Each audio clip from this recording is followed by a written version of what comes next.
খতম করতে পারি, 25-30 ভাগ দুঃখ বাংলার মানুষের চলে যাবে। এত চোরের চোর, চোর কোথেকে যে পয়দা হয়েছে আমি জানি না। পাকিস্তানের সব নিয়ে গেছে, কিন্তু এই চোর টুক ছুঁয়ে গেছে আমার কাছে। এই চোর নিয়ে গেলে আমি বাঁচতাম। কিছু দালাল গেছে, কিন্তু চোর গেলে বাঁচা যাবে।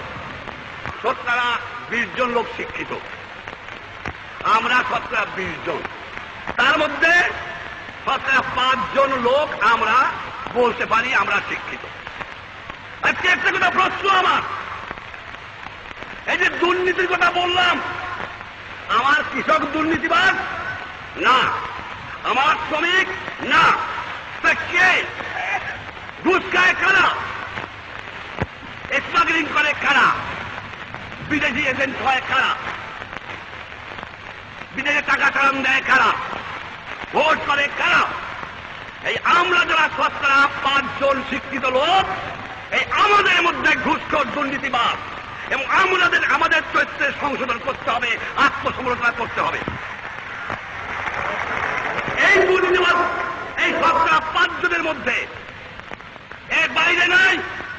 কেন নাই? আমার কৃষক দিন ভরে পরিশ্রম করে। আর শিক্ষিত সমাজকে একটা কথা বলবো, যে আপনাদের চরিত্রে আমাদের চরিত্রের পরিবর্তন হয় নাই। একজন কৃষক যখন আসে খালি গায়ে লুঙ্গি পরিয়া, আমরা বলবো এ বেটা করতে গাইছিস, বাইরে বয় বাইরে বয়। একজন শ্রমিক যদি আসে ওইখানে না, এই রিক্সাওয়ালা এভাবে চলিস না, এই পারে দমনটা করিস না, তাচ্ছিল্যের সঙ্গে কথা বলে, তুচ্ছ করে। পরিবর্তন করতে হবে।